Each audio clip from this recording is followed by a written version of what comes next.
Hello everyone, good morning. Let's continue with the lesson quality. Yesterday we have discussed that the narrator was so deeply moved that he ordered for many pairs. For 2 years he couldn't go to Gessler's shop. When he came to Gessler's shop next time, he came to know that Gessler's elder brother had died. He again ordered for many pairs of boots. Now let's see what happens next. I had given those boots up when one evening they came.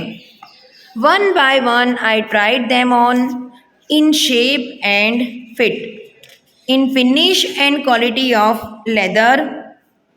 They were the best he had ever made.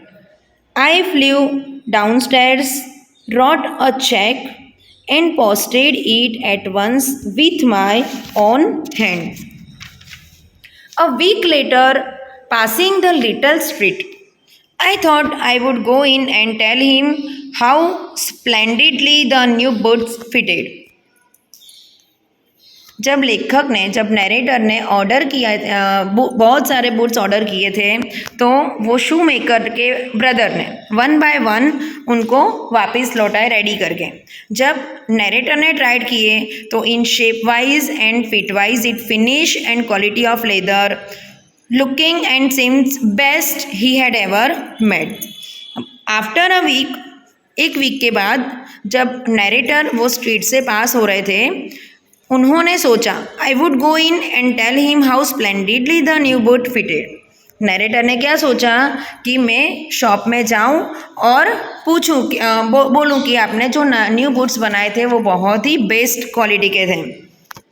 But when I came to where his shop had been, his name was gone. तो जब narrator वहाँ पे गए वो shop में, तो shop के ऊपर से जो उसका नेम था वो नहीं था.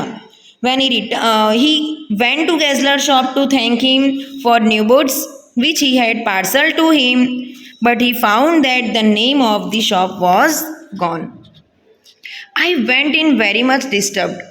In the shop there was a young man with an English face. जब नरेटर ने देखा कि वो गैसलर की शॉप का हेडिंग भी नहीं था, बोर्ड भी नहीं था, एंड उन्होंने एक स्ट्रेंज यंग मैन को वो शॉप में बैठे हुए देखा जो इंग्लिश फेस से बिलोंग करता था, तो लेखक बहुत ही डिस्टर्ब हो गए. Mister Gessler in, I said. The narrator asked mister Gessler in कि मिस्टर गैसलर है. No sir, he said. तो सामने से आंसर आया कि नहीं वो नहीं है.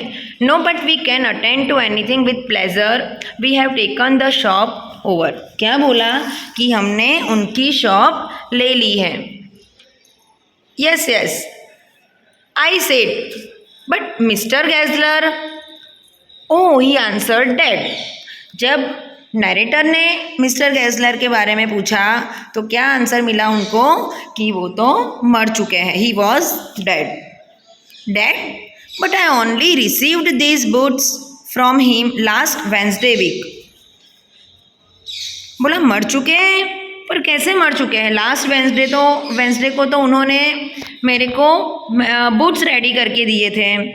How can he die. Next page. He said poor old man starved himself. Slow starvation the doctor called it.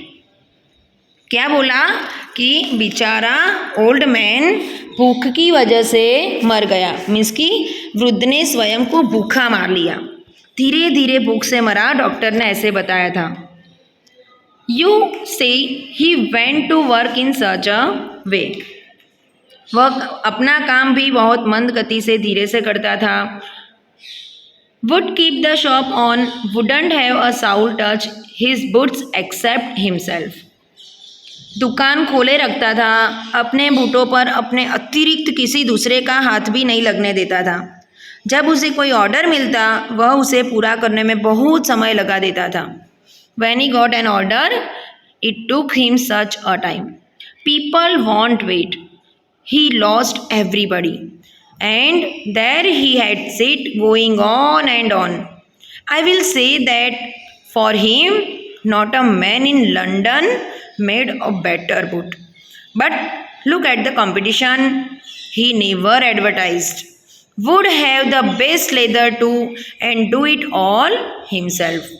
Well, there it is. What could you expect with his ideas? तो वो English जो man था उसने बताया कि वह यहीं बैठा काम करता था. मैं तो कहूँगा कि लंदन में उससे बेहतर बूट बनाने वाला नहीं है. पर आप प्रतिस्पर्धा तो देखिए, एडवर्टाइजमेंट तो देखिए, कंपटीशन कितनी है मार्केट में. उसने कभी अपने जूतों का एडवर्टाइज भी नहीं किया और वो बेस्ट से बेस्ट लेदर यूज़ करता था.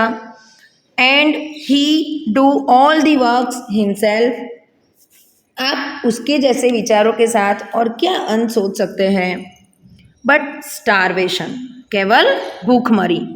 That may be a bit flowery as the saying is, but I know myself he was sitting over his boots day and night. क्या बोल रहे थे लेखक? मैं अति आवश्यक होगा पर मैं स्वयं जानता हूँ कि वह अपने बूट बनाने में दिन रात लगा रहता था. मैंने तो उसे अंतिम दिन तक काम करते देखा. To the very last you see I used to watch him. Never gave himself time to eat. Never had a penny in the house. इतना काम करता उसके बावजूद भी वो अपने भोजन के लिए भी समय नहीं निकालता था. घर के लिए पैसा भी नहीं बचा पाता था. All went in rent and leather. सारा कुछ किराए और चमड़े में ही खर्च हो जाता था. How he lived so long I don't know. He regularly late his fire go out. वह इतने दिन भी किस प्रकार जीवित रह पाया मैं नहीं बता सकता. इवन उसके चूल्हे की आग भी अक्सर बुझ जाती थी. He was a character but he made good boots. वह एक अनोखा व्यक्ति था. He was a character means एक अनोखा व्यक्ति था पर वह बूट अच्छे बनाता था. Yes, I said he made good boots. मैंने बोला हाँ, वो सच में ही बहुत अच्छे बूट्स बनाता था. So children, the poor fellow died of slow starvation. His business failed for he took a long time to supply the order. He never made any advertisement. He used the best leather. He never gave himself time to eat. He was a character who made really good boots. So here we have completed the explanation of this lesson. I hope you all like this lesson very much and understood also. Thank you everyone. Bye. Have a nice day.